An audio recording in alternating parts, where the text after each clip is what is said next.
every time I'd go to my dad's, I would like take this PlayStation 2 with me to play Kingdom Hearts or something. So at one point, my stepmom came in and she was like, I have to shut the door. And I was like, oh yeah, okay, that's fine. She was like, I just can't hear that like screaming. Did you had a plan at the time? Like, okay, I'm going to try this one thing.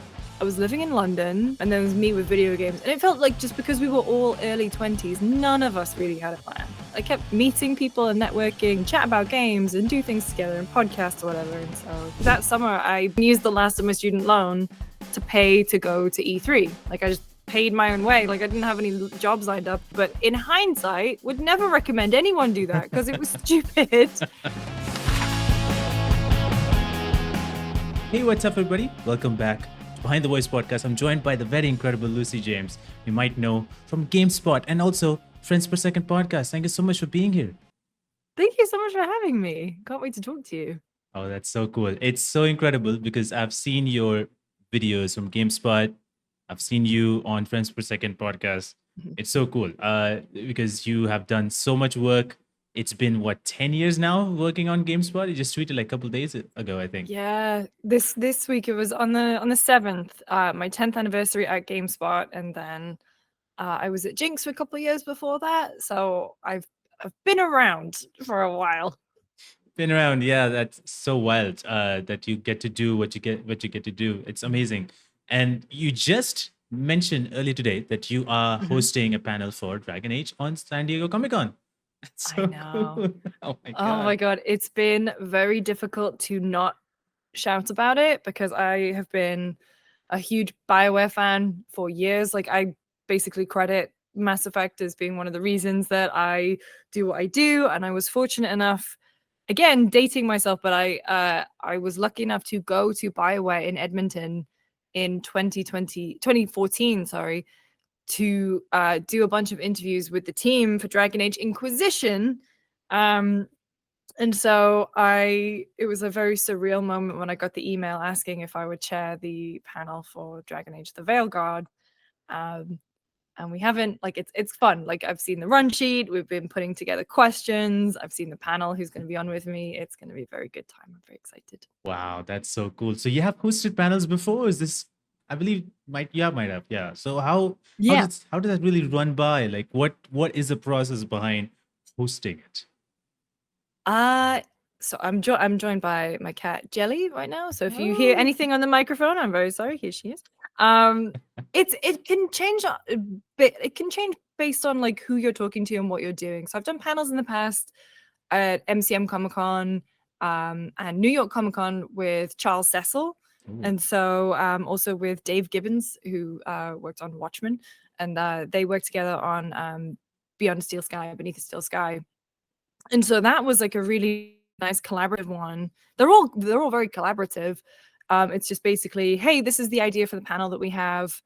What questions would you ask? Hey, and then maybe we'll talk with the panelists and then just kind of spark some stories that they might want to tell. And then we work that in either questions or like, hey, if I say this to you, can you throw it to him? And it's really fun. The thing about the panel hosting is that I don't really get nervous. I got nervous last year at San Diego Comic-Con because that was my first one in front of such a big crowd. I did the Immortals of Avium panel. Oh, wow. But as soon as you get out there for a host, it's kind of easy because it's like, you're not here for me.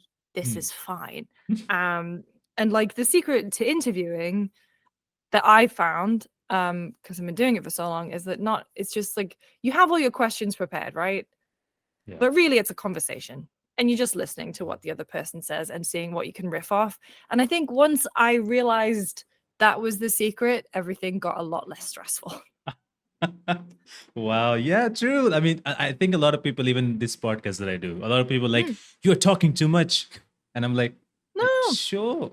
and it's a conversation. It's a conversation. And that's, I feel like a lot of those people who come by and say like, you're either talking too much or you're not putting out the question straight up to the point is probably because they have watched these press tours of journalists who are talking to movie actors or something because they have 5 minutes and they have to shoot all the questions they want to shoot. Yeah.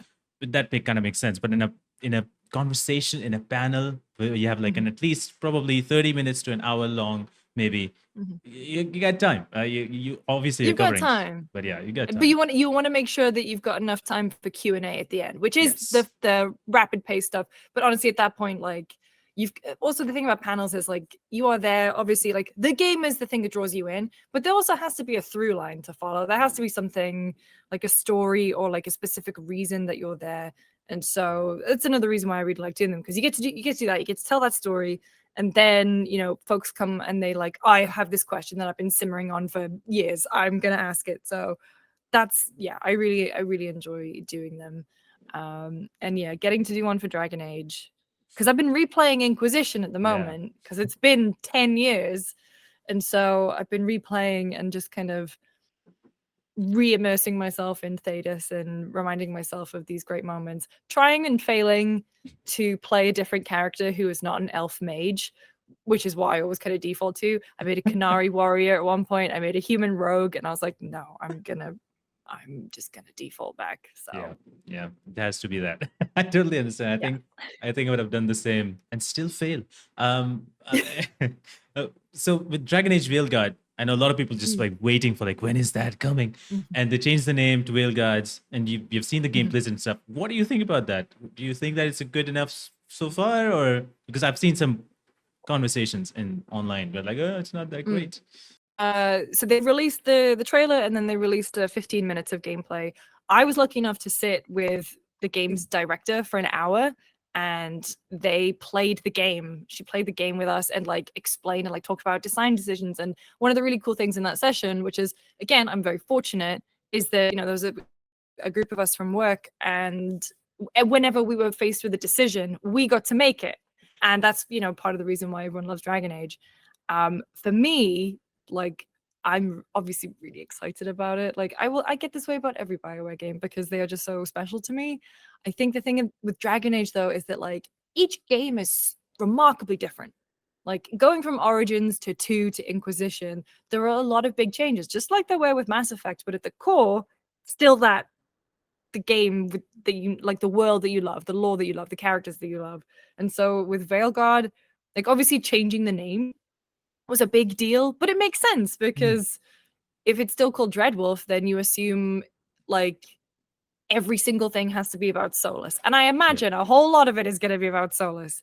But at the same time, the whole thing about Dragon Age is the companions, and they're the people that you all of them that you fall in love with.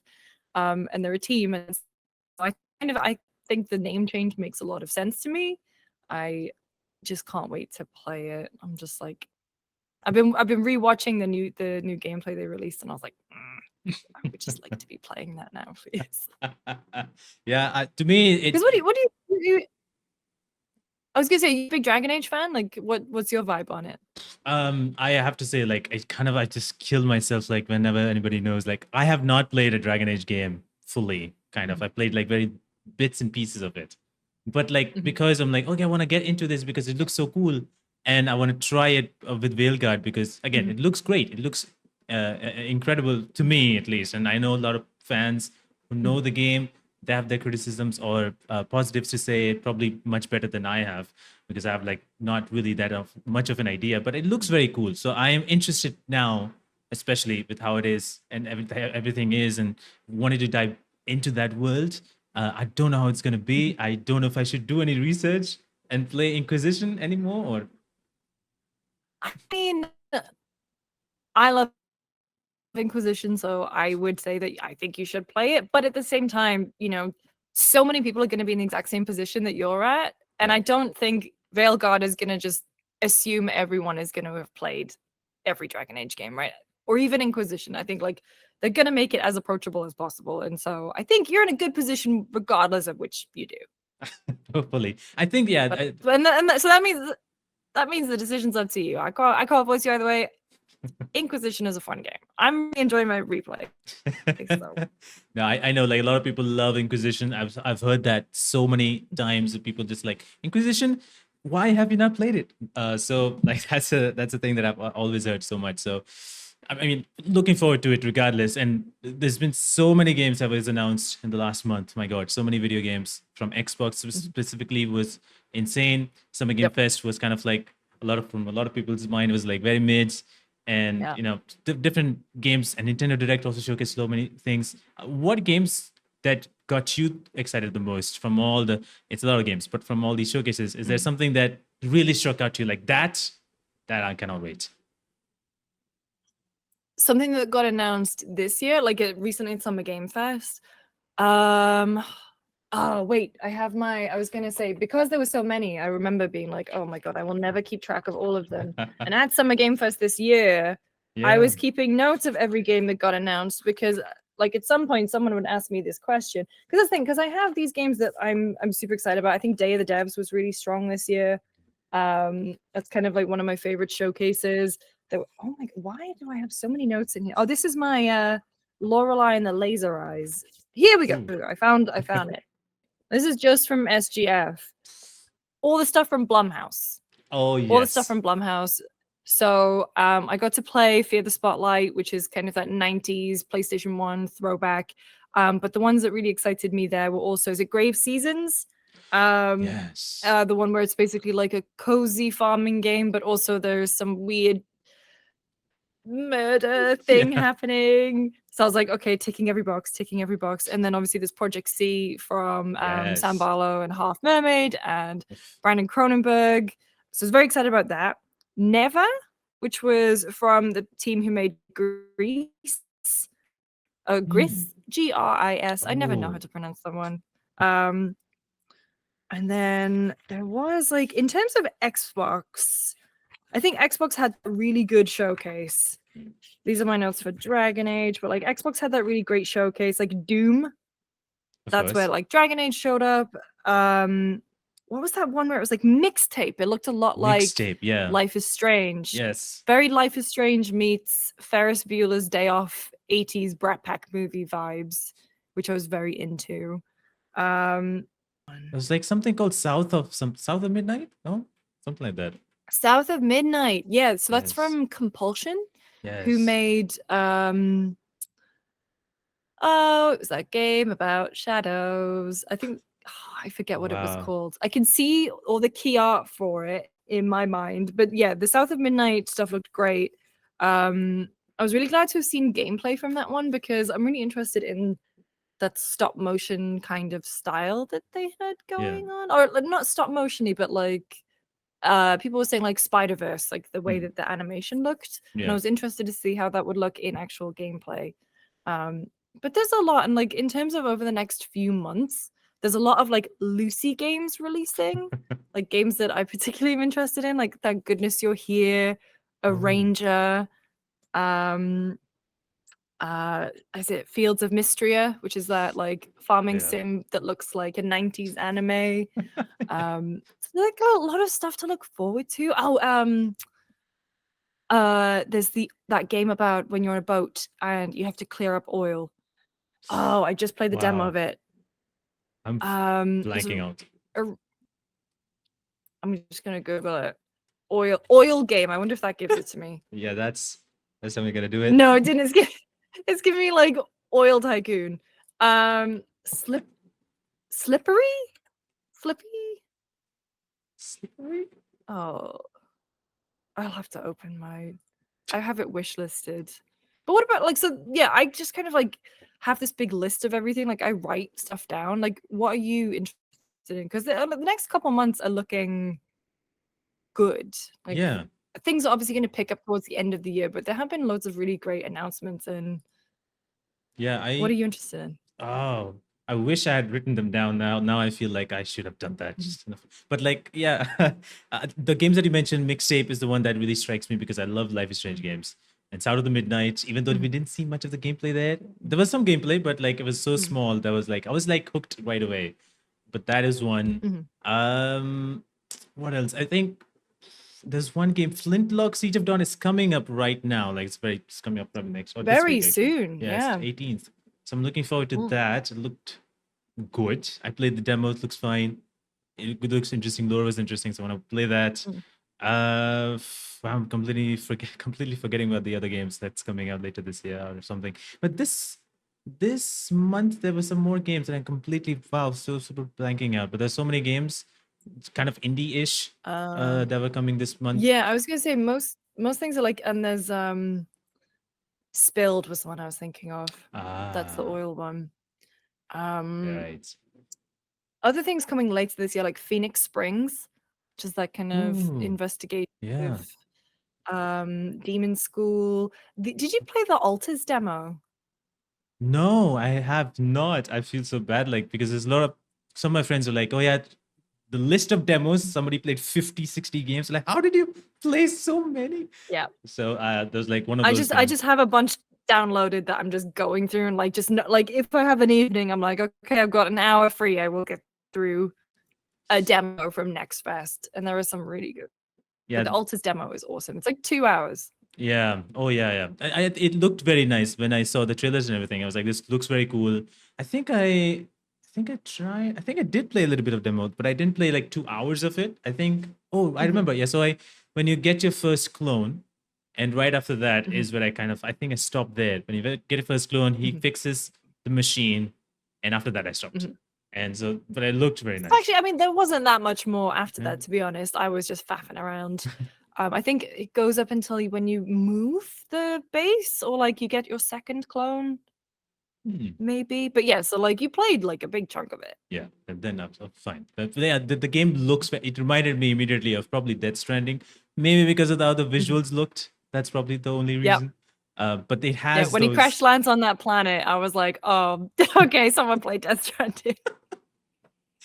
Glad it was not lifting things and walking for miles. But it had those invisible kind of walls at certain places where I felt like, oh, okay, I can see that through. But still, it's pretty good. It's pretty cool looking one. There was another game I played, Caravan Sandwich, which is also a demo that I played. Oh, I didn't play that one. Yeah, very cozy game. It's very art style is very very fun. Kind of like I don't know what to even say. Probably Firewatch-ish, I guess the art style. Caravan. Yeah, it reminded me a lot of about that of Firewatch, and it was very cozy, Ooh. very cool looking. Yeah, you have a truck that you can drive, and you have no fall damage. So I was just jumping off cliffs. Oh, into it. No, I'm gonna wishlist that one. Yeah, I'm super excited for that. It looks very very cool. I played that. That was very fun. And yeah, I didn't play much of the demos because I was traveling at the time. So I was like, oh gosh, obviously I'm traveling at the time when the demos are coming out. So I downloaded 3.1 Alters, this, and there was another one which is I think called Dustborn, which I also played. It's like again another similar to Life is Strange-ish, I guess, but it has some funny enough, has a combat. For some reason, I thought like combat, interesting. But yeah, a little weird combat at times. I felt like, but yeah, one of the things that I really liked about that game is when you have cutscenes, we can actually switch camera angles. So we can just move your mouse with controller, wherever. You can switch the camera angles to, like, let's say 3 people are talking. You can switch camera perspective from this person to that person or to this person, and the cutscene is continuously going. So I like that. I like that. That was very nice. That was very neat. Wow. I like that. So many cool games coming up. But Gamescom is also next month. Oh my god, it's next month. Yeah. Right. Oh my god, so many things might be coming up on Gamescom. Are you going there, or are you you are, obviously. Yeah. What are you going to Gamescom and then maybe PAX West? Oh yeah, that's also nice. That's it. Yeah, so it's like right after Gamescom. But because it's such a big journey, I'll go home and see my family for a little bit and then come back. Yeah, makes sense. Yeah, there's so many stuff. Like I think like it's around June, July, probably not July, June, August, September, around those. It's probably till November-ish is where all these stuff kind of comes through. Some Game Fest and the Gamescom, and then there's PAX, and then probably November onwards. Or November probably is the only month where it's kind of like silent. I think maybe silent, but I guess like games are out, so everyone's just kind of actually playing a bunch of stuff. And then we've got Game Awards at the start of December again. Yeah, I think this time it's December 14th, which is interesting. Like even more closer to Christmas, which is interesting. Yeah. That makes sense if it means the cutoff for submissions gets to be a bit later, because there have definitely been some games where they haven't been eligible because they've come out too late in November or December. So I think that's a good thing. It's also kind of nice because it's one of the last big things of the year before everything sort of winds down for the holidays. So Absolutely. see. Yeah, we'll see about that. But it's so incredible. I was taking a look at the things that you've done over the years, and it's really cool to know that your dad has been super supportive of everything Hmm. that you've done. And Hmm. but I think he was very much into tech, I believe, and he helped Yes. you you bought you a PC, I guess, PC, and then a Oh Sims no, it game, was all that never stuff. my PC. It was his His PC. PC. It was his PC. My dad is or was a gamer. He doesn't really do so much these days, but he was very as I was growing up, he was super like into not even like really into tech. He was into gadgets. So he had a PC and he would play video games on. So he was big into Worms. He and I played Quake and Doom. Wow, And beautiful. then like he got big into golf games for a little bit. And then I got really into The Sims, so the PC became mine. But then yeah, when I was a kid, I had the PC was at my dad's house, and I didn't really have one at my mum's that was very good. Like it barely ran The Sims 1. But I did have a PS2 at my mum's, and so then every time I'd go to my dad's, I would like take this PlayStation 2 with me to play Kingdom Hearts or something. And he was very supportive of that. Wow, So, that's so at one point, my stepmom, my stepmom came in and she was like, "I have to shut the door, like into the kitchen." I was like, "Oh yeah, okay, that's fine." She was like, "I just can't hear that, like screaming. Like no, I wasn't even screaming. I was like Sora going, "Ugh, yeah. ah," and she was like, "I can't take it anymore." So I was like, "Okay, thanks, Jude." No, very supportive. I was very lucky.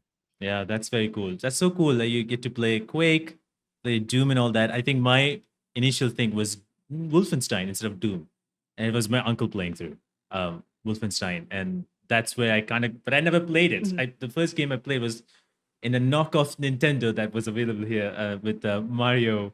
Is that what I first played? But yeah, Yeah. like we never had anyone in our family who was like into games. Even now, um, especially probably now it's better a little bit because some of my sisters are like at least getting to know some of it because Mhm. shows are being made.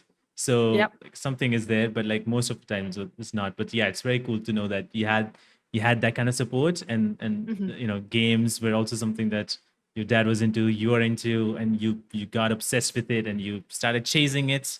And now, Mhm. so many years later, you're still talking about video games. Something that's I know. so cool, man. It's like something, it's a risk, I think, in some ways to take, like, because as Yeah. everybody is like, oh, safe job, you do this and you earn money and it's great. Life is going to be great after that. But taking, Or you could work in the video game or you industry. can work in the, or you can work in the video game industry.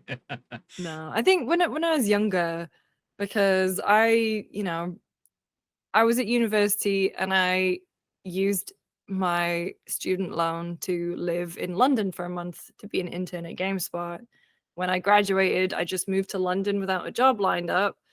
Um, Wow. and I luckily I lived with someone who worked at a job agency, like a temp agency, and so she was great because I just applied with her and I was like, "Hey, Caroline, do you have anything?" And so I was a cleaner for like a summer, and then I started freelancing, and then I worked for Ginx. I mean, like that summer, again used the last of my student loan to pay to go to E3. Like I just paid my own way. Like I didn't have any jobs lined up. GameSpot got me a badge. And then, yeah, I just started to kind of make connections. And then eventually that led to me finding a job. But in hindsight, would never recommend anyone do that because it was stupid. Um, but yeah, it was very weird and it was a gamble. And it luckily for me, it paid off. I'm very, very lucky. Because yeah, people asking now, how do you get into the games industry? Like even if you were saying this a couple years ago and it wasn't as on fire, I wouldn't even know what to start with or where to tell you to start because everything is so different than from when I Yeah. started. Yeah. Um, honestly, like having like your own podcast and doing your own video stuff, having a Substack is probably like the move I would tell you rather than I don't know, like trying to have your own brand, have your own thing. Mm. Like it's so different. Yeah, yeah, it has changed quite a bit, and especially now, I feel like with video game roles in the even in the games media, or maybe in video Mm, games. Video games, it's like even burning and crashing or whatever's happening right now over there. And then games media is also sort of the same, where there's not enough probably roles, especially when it comes to host or Mm. probably producers, maybe, which is kind of like those roles kind of have gone down a little bit. So it's harder to get that, but at least like you had that idea, like, okay, I'm gonna do this. Let's try it out, because it's like either you go 100% or you don't do it, kind of thing. Like that's what I always felt. And sometimes that's also like, I don't know if that's 100% is gonna be good enough. So like there's a lot of doubts. But did you had a plan at the time? Like, okay, I'm gonna try this one thing. Let's see what happens after that. Or do you like, I'm just gonna probably do something? I don't know. Genuinely no. Because even back then, I would say that, the content creator influencer path also didn't really exist. Like, I think also, like, I mean, if you think about me now, is that I rarely do stuff. I guess streamed for a bit. I have a YouTube channel, but I only really post VODs on there. It's like I have avenues through Gamespot, Giant Bomb, and FPS to like talk about what I want to talk about. And I'm very fortunate. But I think back then, would I have made a YouTube channel? Maybe, but I think I probably would have been too in my own head about it. My only plan, I really didn't have one, which is very weird because now I overplan everything. But even, yeah, back then it was like I was living in London. I was living with Caroline, who is now an author, who Danny O'Dwyer introduced me to, actually. And then some friends from uni.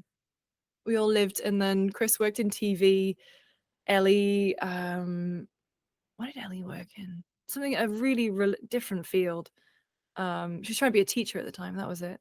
And then there was me with video games. And it felt like just because we were all early 20s, none of us really had a plan at all. It was very much just, oh, I have a job. Like, but then I kept playing games. I kept meeting people and networking and then getting to do things. And then I think it helped as well that the UK industry was much smaller and really, like, you think people in games in America know each other. Everyone knows everyone.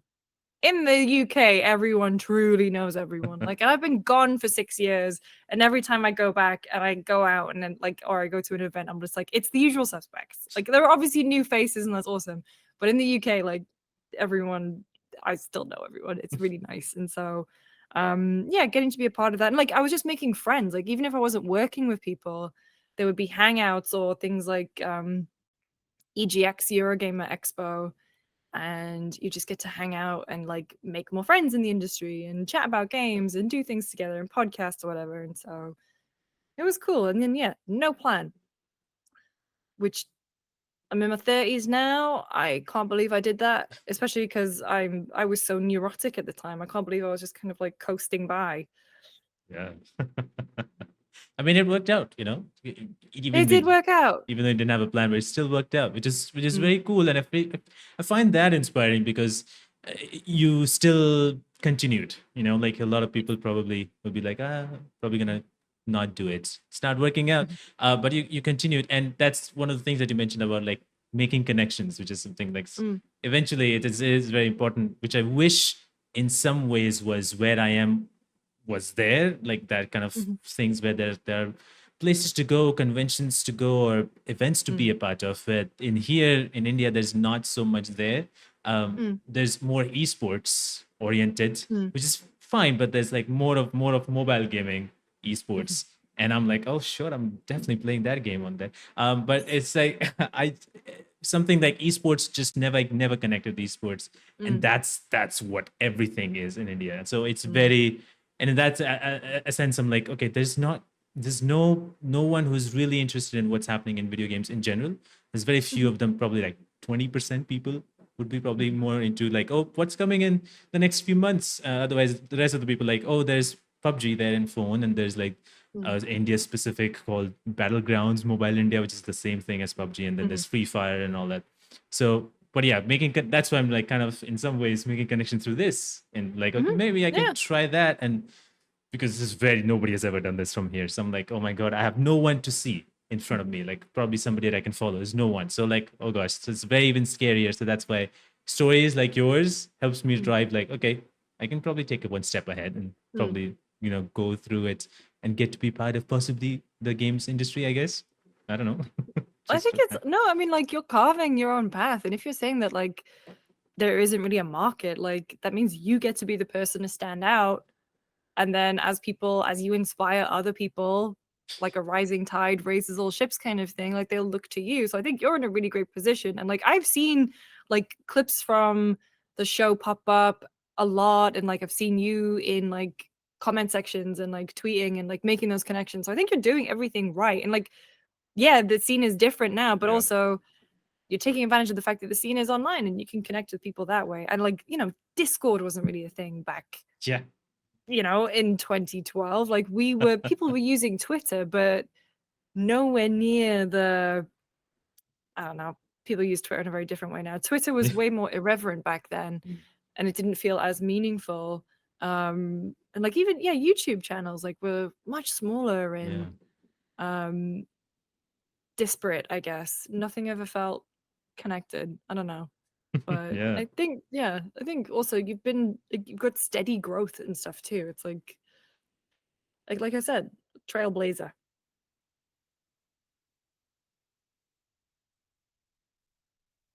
Oh, I've lost you. Have you muted? I am muted. You are right. There you are. Oh, sorry. I love doing that. I love muting myself. But it's one of the things that before going to GameSpot, you did work at Ginx. And so what was your role at Ginx at the time when you worked there? So I joined as a contractor, as a freelance kind of host. Hosting was my main responsibility. And one of the first projects I did was just the news show. But because of the very unique way that we had to film that, I went in one day and we would film the intro and outro of every show for about a month. Wow. And then the rest of the show I would write and voice over from home. And then our editor would put it all together. And then after a while I would do like kind of featurey things. It would be, things you didn't know about this game or things we liked about this game. Like I would do like reviews, but we didn't put scores on things. And then after a while, so there was the flagship show was Jelly. I swear to God, if you turn this PC off, it's my cat. She was so close to turning off the PC there. And then after a while, so we had this flagship show called The Blurb. And as I joined, the previous host, Jules, had kind of like parted ways with the company and they were looking for a new host for it. And there were auditions. There was another girl who hosted it for a little bit and it didn't really work out. And so they asked me, because I would work from the office too. I'd be just, around. And I think one day I probably said, hey, can I try out for it? And they auditioned me because a lot of the features that I would write would go in the show anyway.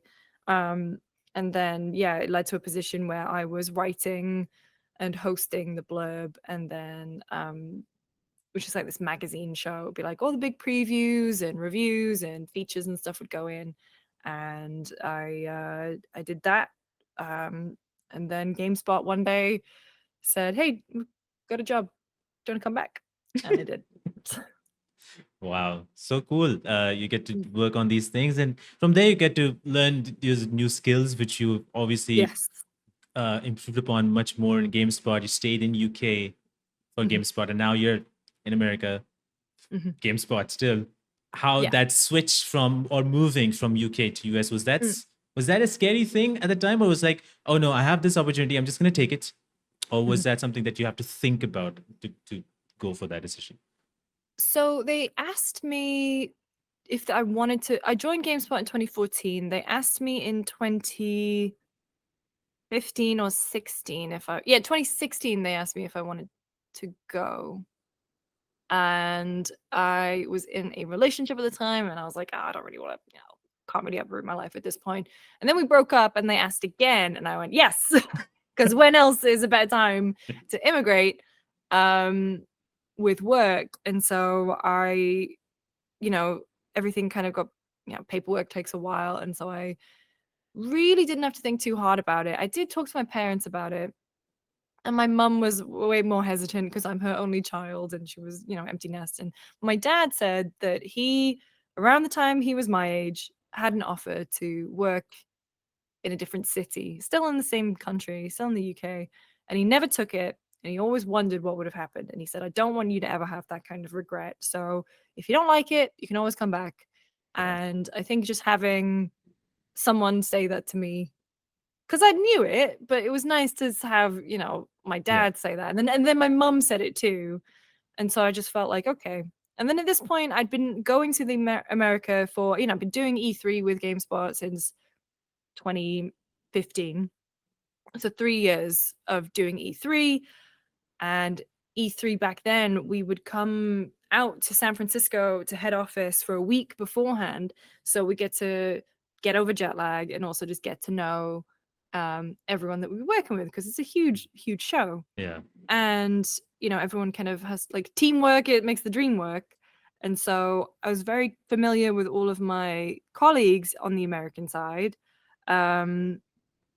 And yeah, I just moved it. Honestly, it was very easy. I do credit a lot of that to Greg and Jen Miller, because originally when I moved, I was going to move in with Andy Cortez and Barrett Courtney, but it fell through because like they had a roommate who, like it like the timing didn't work with the spare room. And so I was going to stay with Greg and Jen for a couple weeks, and then that the other room kind of fell through. And so Jen and Greg like cooked me a dinner, like a steak dinner, and they said, well, you know, what if you live here for a year, and then it helps you out, it helps us out, like we'll save money and buy a house and whatever. And yeah, and then I ended up staying for 2.5 years, and now I'm the godmother of their son. So I spent 4th of July with them. So Wow. and most Christmases too. So it worked out really, really well. Wow. The thing, yeah, moving to America, Jelly, come on, it's my cat. Yeah, it was weird, great. I don't regret it in the slightest. Visa stuff is annoying and still ongoing, if you could believe it. But even with all that stress, I love it here. Yeah, that's I'm super happy that your dad and your mom were like kind of supportive. Like at least like dad, maybe your mom wasn't initially kind of, and then but eventually was. And you know, with the idea of like, okay, if you don't have to have that regrets of not taking the decision and then thinking like, what if I would have taken, it's something that even my mom has that same thing of like, oh no, you are gonna go you're gonna go to America, whatever. You're never gonna come back, and all that stuff. All that conversation always happens, and I'm like, sure, like my country is like way far away from US. It's like over there, my country's over here, so it totally understandable. But like, I feel like if there is an opportunity, I'll definitely take it up and go there, and you know, do something, because the industry is huge. And I always thought like industry is huge in US and Europe or UK in general. So in here is like kind of small. So like I really happy that you got that opportunity from GameSpot. Now you're here doing all these you know, videos for GameSpot and going to conferences, going to Gamescom. You went to Summer Games Fest all week of games to get to see. So cool. What do you remember? Or maybe this is probably very hard to answer at the same time, but last year, what is the one project that you worked on which was very memorable for you? Last year, God, what was last year? Like we got to do another series of audio logs last year, didn't we? So I think on the GameSpot side, my role changes a lot. Like I'm on a lot of projects. One of the shows that I love doing is audio logs, where we get developers to come in and just talk about their games, and they kind of go over it with a fine-tooth comb. It's kind of like notes on a scene, like the Vanity Fair thing. And so we had Sam Lake come in and do Alan Wake. We had Sam Barlow. Everything was to do Immortality. We had Pavel from Cyberpunk. That's maybe one of my favorite episodes I think we've ever done, was the Cyberpunk episode. And we also had Final Fantasy 16. So we had this like really great run of like a shorter run. And so that's probably one of my favorite projects that I've worked on just in general. We did the first season of that in 2019, and then we've kind of done select episodes ever since. And so it was really good to revisit that. And then I think last year as well, just like I think FPS cheating a little bit because it was this year, but again it was in February that we ended up going, but it was the Judas episode of Friends Per Second where we Yeah. got to go to Ghost Story and then talk to Ken. Was really proud of that, and just I think how the podcast has kind of grown over time. And then Giant Bomb stuff, like I it's weird because it's like the project that I feel that I talk about the least, but is the one that I love doing the most, which is Jeff's Bizarre Adventure, which Wow. isn't about video games. We have an anime podcast, and so I really love doing that. It's with Super Eye Patch Wolf, Tam, and Jeff Backlaw, and like we've got a really fun little community going on that one. And it's just nice to talk. And like thing is that I wonder if you feel the same where it's like you talk about games all day every day, and sometimes it's really not tiring, but it's like it feels like it can be siloing Yeah. because and I think as well this is a thing that happens that I'm very aware of, where it's like I don't want my whole life to be video games. Like I need to have another comparison point, whether that is books or TV or movies Yeah. or something else. And so I really like that we have this outlet to talk about anime. And also we started with JoJo's Bizarre Adventure, which Wow. is an incredible show, but also so wacky. And for Jeff, it's his first ever anime, and he was like, what have you introduced me to? 6 foot tall vampires named Dio. So yeah, I've done like a lot of fun things. It's weird. I am really bad at keeping track of time in my head, Yeah. which is probably how we got to 10 years in a blink of an eye. No, that's totally understandable. And what you're saying is also something that I totally understand because it's something like if you talk about games all the time, there's at one point in time, it's like, I kind of want to talk about something else as well. Games are great, but I want to talk about something They're else the as well. best. Yeah, they're the best. But that's also another thing that can also come by and go parallelly with all this, which is very important. I think for me, it's like a very different thing. But for me, it's always been wrestling, and I like watching wrestling and like talking about wrestling a little bit. It's very toxic on the internet side of things. So Oh really? yeah, on Instagram, if I go to comments, I'm like, I don't know why I do that. I go to comments and I see negative comments. I'm like, why am I reading this and getting upset? I should always do that all the time. But yeah, it's very toxic. But it's something that I sometimes watch some of the news videos here and there of wrestling related, and I kind of utilize how they're speaking into my videos of games, whatnot. So it's fun for that, and then keep that on the side. But yeah, it's something that's very needed. And you mentioned you did these different kind of videos on last year, but recently you're doing this new kind of series, Star Players, which is also very cool to know. How did that kind of idea, like whose idea was it? Was it your idea that you pitched out, or like how did it all worked out for you? I can't. Whose idea was it? Like, so we have these kind of meetings where we'll just all throw ideas at the wall. And this was like a collaboration between Kurt Indovina, Spencer Gilbert, myself. Like that we're kind of the core creative team on that one. And there was talk for a while where, I mean, you mentioned it earlier about, when you interview celebrities at junkets and you have 5 minutes. Yeah. And really, you can't. This is not a criticism of anyone who has to do those, because I've done those junkets before. Like I've had 5 minutes with an actor, and it's like, really, that's hello, how are you? One question. That is, it's not. You're not going to get anything like a meaningful answer, right? Yeah. And I think it's fun. I love seeing, hey, I'm going to watch Chris Hemsworth with a bunch of puppies, or I will watch the cast of Bridgerton doing Truth or Dare or something. Like, I think that's fun. But at the end of the day,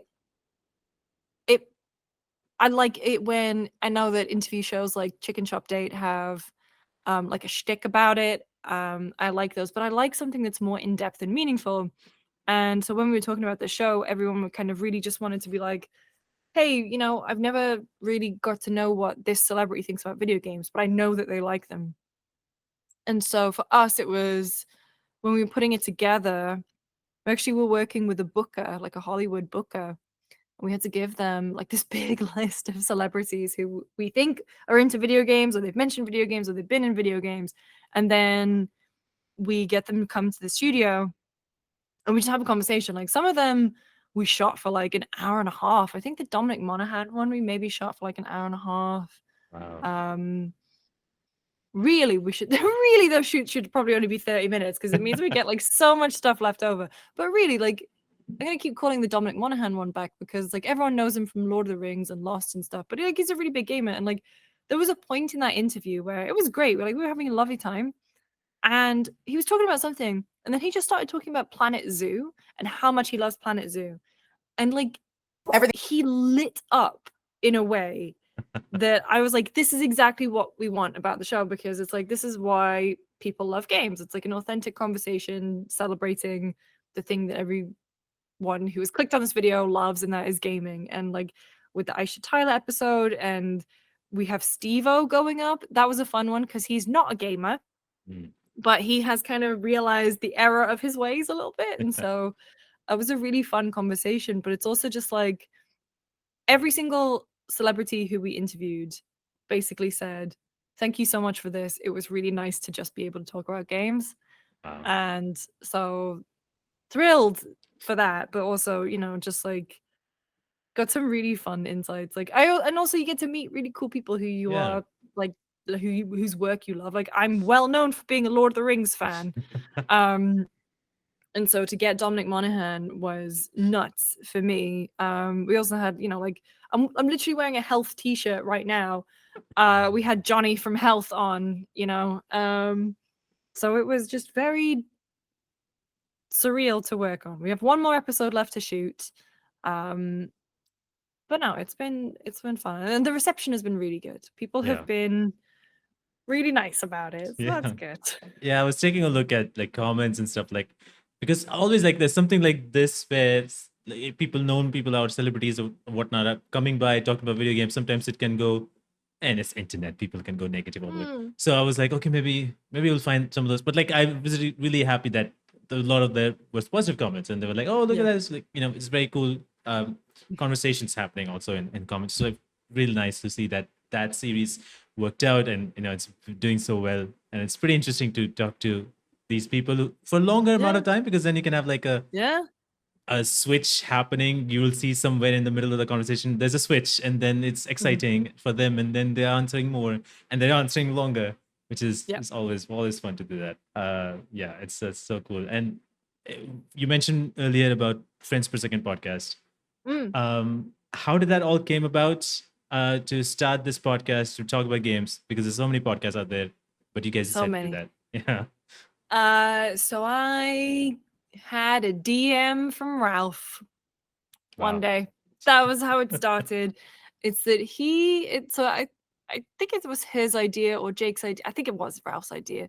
I know that he and Jake had been talking about doing a podcast, and they were like, okay, we have to get some more folks involved. And then they hit me up, and immediately, because I was like such a fan, like I'd never met Ralph at that point. I had met Jake, and I was a big fan of both of them, and I really love like what they both do. And from like interacting with Jake, I knew he was like an absolute sweetheart. And Ralph I'd never properly talked to, but like occasional like Twitter responses. I didn't even think he really knew who I was, but he did. And so like he messaged one day, and then we got together with Gerard and stuff too, and then we just kind of formed this thing. And like we joke about it on the show a lot, but there was a lot of test episodes that we did to make sure that like the flow worked, that even the format of the episodes worked. And honestly, it's really weird because like the way that YouTube works sometimes, it's like if you don't get to the point in the first 30 seconds, 8 seconds, people are going to click off. You always hear this advice that no one has any attention span on YouTube. And then we put up 2.5, 3-hour episodes of a podcast, and people tell us that they're not long enough. And so that was really gratifying, the fact that people enjoyed it and watched it. the thing that I've realized the most is like, obviously being at Gamespot, you are Lucy from Gamespot, Mhm. and Gamespot is a big corporation, but like a big company. And there are so many different voices, right? And so it's like stuff resonates with people, but I think maybe sometimes they don't realize it's you. And so with FPS, it's been really nice. I've had so many people like, I don't know, reach out about it and say how much they like it. And that's been really meaningful. And it's also kind of nice to own something outside of the day job. Because yeah, it's like, and it's also something that we've built and we're very proud of. And then we know that like the industry folks watch GameSpot, like, and read GameSpot. It feels very weird when you meet game developers who say how much they love Friends Per Second, and that's really gratifying for us, obviously, that they think we're worth listening to. But no, it's like, yeah, I went to an event recently and there were a lot of game devs there, and I had so many people come up and be like, oh, I really love this chat on Friends Per Second or something. And so it's very weird, but I love it. And like at the end of the day, it's just like we're in Discord, like me, Jake, and Ralph, and we send stuff to each other all day, every day. But then there'll be a time where you don't, you know, a couple days where it's quiet, and then we're getting up to recording time, and someone will just put in, "I miss you guys," and then we've been lucky to do so much stuff in person, especially this year. I think, you know,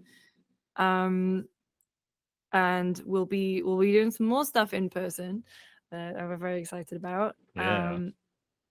So we're very lucky, and it's I love doing it. That's so cool. Yeah, it's you guys have really built like that community as well, and people really like listening to Friends Per Second. It's so cool. And the first time you said like developers know that they're listening and they're watching, and Judas was the interview where I saw there's like, oh yeah, we love you guys and what you do because you talk more about probably game development side of things a little bit more and something like that. So I was like, oh, that's pretty cool. And I'm like very happy that, you know, all these guys get to watch and see it. You're 3 people right now. Do you believe on expanding? Do you believe on adding a 4th? Or do you think like, okay, right now it's good for 3? It's so right now we're keeping it at 3, but obviously we have like rotating hosts. Like we've got who kind of come in, and we've had folks like Tam and Alana and Blessing and Michael who've come in and done like multiple episodes, and it's like nice that way because we've got the core 3, but then we still get to have, you know, the friends of Friends Per Second. And so no plans right now, but we obviously love when other folks come in and just give that different perspective. And, you know, when you got someone like, you know, we had Mitchell Saltzman from IGN who is who just done their Shadow of the Erd Tree review, and like getting those guests on when it makes sense like that too, I think, because they can provide really valuable perspective. And especially if it's, you know, sometimes we get folks in where it's like on games that maybe we're not as big on, but like, you know, Michael Hyam coming in and talk about Final Fantasy makes all the sense in the world. The rest of us play it but aren't as like ingrained as Michael is, and so it's a really good like flexible format, I guess, in that way. But also it's fun because like we have some weeks where every episode will have like a guest and then an interview, and then people obviously really like those, and then we'll do a couple of episodes where it's just the 3 of us and people are like, this is nice, like just getting the 3 of you together. And then but when the interview comes in, we'll really like that too. So it's flexible and it's good. Yeah, I like that. I totally understand. Some people would be coming by and be like, "Oh, there's this. You guys talk a little bit, and then there's an interview thing, and then there's a little bit of review thing, and that's how cover it. And sometimes it's like, it's just us 3. I'm just gonna talk about whatever." Yeah. So I like, and then it's the comments coming back and be like, "Oh, yeah, it's good to see these 3 back. Only these 3 having fun time. It's cool. I love that." And you guys, recently, Game on Cancer was also kind of like a stream was hosted on Skill Up, and you guys did a live stream, a live episode of Friends Per Second podcast, and which is very cool. You guys picked my question first. I was like, yes. But yeah, it was very cool to know some of the answers and all that stuff. How was that doing? Because you guys have done probably for in-person stuff, but like how was it on that day doing that kind of live stream, being part of that charity stream as well? I mean, so really can't take much credit because Ralph was the one who was organizing all that, and he was doing it with Back Pocket Vids over in Australia, and like they had a set and everything. It was such high production values. So we like Jake and I we're like, hey, yeah, we'll do the Q&A, anything you want. And then Alana ended up joining for our segment too. Yeah. And so that was really fun. And it was just like props to Ralph because he and the Back Pocket team had been working on that for months. And they managed to raise a lot of money that went to the cancer charity. So yeah. And people got to it was very cool. There was an Australian Lucy and there was you. It was very cool. Oh yeah, Ruby. Ruby. Yeah, so everybody. she tweeted. So I'd seen her, but like I don't know, I just have a kind of like haze. I was like, oh, that's Ruby from Australia. And then she tweeted that so many people said that we look alike. Yeah. And I realized, I was like, oh God, yeah, we really do. And we have the same haircut. Her hair is longer than mine, but like we have the same haircut. And so I really hope our paths cross in person one day because we'll get to take like a great picture. Yeah. And yeah, she seems really cool. That whole team seems awesome. Yeah, I just kept seeing that. The Aussie Lucy is here. Great. Less people calling her Ruby, more people calling Lucy. It was very, very cool to see that, and I was able to, thankfully, at my time, because Australia is sort of not really close, but like in terms of timing, I guess in some ways. So I was like, so I was able to wake up at 7 a.m. I was like, oh shit, I forgot that there's a Skill Up has this thing. I'm like, because notification came on my YouTube, and I was lying on my bed, and I was like, oh, I have to watch this now. And I watched that from then till I think it was afternoon, by how far in my time zone, how far they went. So I was kind of like, in one of my monitors was there. I had to mute it, and then I'll work on saying unmute it. Was some of it. It was very cool. So I kept going back and forth. It was a really, really fun time, and yeah, it was really, really, really cool. Awesome. I was gonna say he'll be thrilled to hear that. Like the whole team will. Oh, they did a fantastic job, and yeah, you guys also coming by and talking about stuff and talking about games and everything. Wonderful. There are some questions that people wanted to ask. All right. Some answers. Hit me. There's a person by the name Ruthraj asked, what would your alternate career choice be if game journalism wasn't an option? The stuff that I would love to have done. So I really, as I get older, I'm really into not interior design, but like space planning. And kind of just, I don't know, like professional Sims builder, I guess. I really love doing stuff like that. I think I would love to,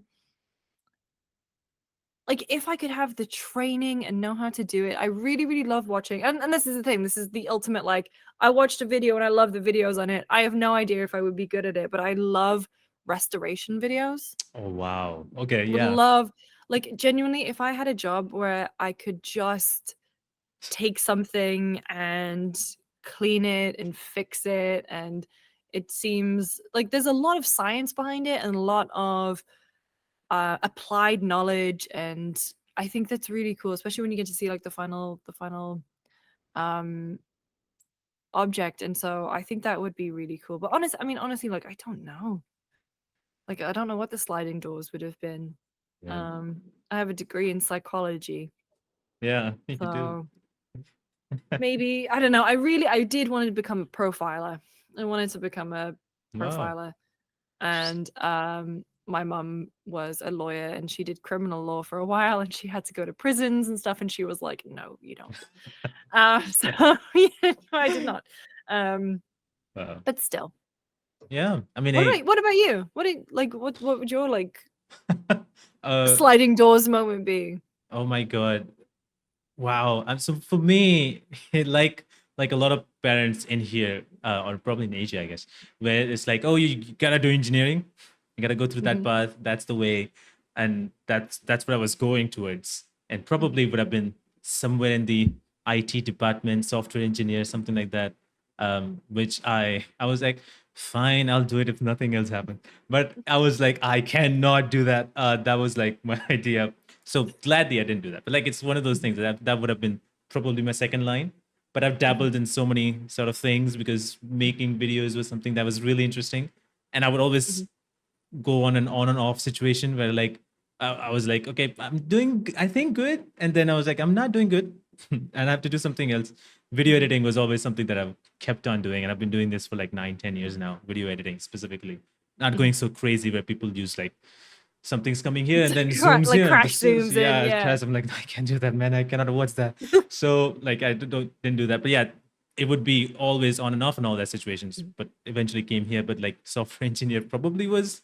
And there was one point where after doing some of not even engineering, like IT department work, I worked on a sales department for 3 months on an internship, and I left without telling my parents that I left. And it was at that time I wanted to do a little bit of animation and modeling, 3D modeling and stuff like that. I was self-teaching myself on how to do that, use programs, made models and all that, like watched videos on what I should be doing, stuff to follow. After 4 or 5 months, I did some of the stuff, made some of the things. 4 or 5 months, I realized I required a lot of patience on that. I don't think so I have that much patience to sit around and solve all the things. I'm like, no, I don't think so I'm gonna do that. But like, you tried though. I tried, yeah. I tried. I was really happy with some of the results. And then I saw some other people make it. I'm like, yeah, mine does not look close 1% as they're doing. And they had just started. And I'm like, oh, this is too tough, man. So yeah, I just went around somewhere. What can I say? Carter Mix Wagons ask, are there any video games or gaming topics you really wanted to cover when they were new, but couldn't fit in your schedule? Ooh, I don't know. Again, I just feel like throughout like all the different shows and stuff that I do get to talk about stuff. Most, if not everything. Yeah. Yeah, that's like I feel like I'm giving a rubbish answer because I really don't feel like there's anything that I've got a burning. I think the one thing that I remember doing like 10 years ago was I did a video about like gaming psychology studies. Yeah. And obviously, because I was like kind of fresh out of university, I followed them quite a lot just to see, hey, what they were saying and everything. And so maybe I'd like to revisit that at some point because there's always some gaming psychological harm study coming out. And so it's just, the thing with academia is also like, I don't have access to any of these papers anymore. I used to have a university login. I didn't have to pay, and now they charge you to read them, unless you kind of go through different ways. But I think, yeah, psychology and gaming is kind of, it's much better than it used to be. Oh, yeah. But yeah, some of the papers I read back in the day were shocking. So. I mean, I feel like even now they might be shocking because some of the things like, okay, yeah, probably play games. First person shooter games you play that generates violence in someone, and all that stuff. Or games are violent, and always it gets to parents first somehow, and they're like, games. You stop playing games, waste of time, and it just goes on from there and spiral and all that stuff. So that's fun. Greg has this great question. Who is her favorite grandson? Godson, sorry. Who's my favorite? My favorite grandson. No, my favorite godson. It's obviously Benny. Oh, he's so cute. We went to the fair for 4th of July last week, and he's so funny. He's also at the stage now where he can like bargain a little bit, and so he was like, Lucy, I'll just 2 minutes. I'll go to bed in 2 minutes. I'm like, no, bud, it's nap time. What are you doing in 2 minutes? But he's just the happiest kid. Like, he's so, like, when he sees you, he just like lights up, and he just loves telling you about his cars or what he's done. And all of the kids in my friend group are kind of reaching that age where they're becoming people. And they have opinions, and they will tell you them, and they all are just so cute, and it's just been incredible to watch. For Ben, obviously, like, I've got this incredible connection with, and he's just, I love him so much. That's cool. Yeah, when they get to that stage and form opinions, and they tell you, here's mine. Oh yeah, he's so funny. He loves Cars, as in the toys and the TV show. And so and because it's like there's little 3-minute long episodes of it, and then obviously the movies and stuff. and he's just so into it. And it's just like I love watching it when other people are excited about things, but when like a toddler is excited about something, they just can't contain it, and it's just It's a so different fun. thing. Yeah, It's completely different. great. Yeah.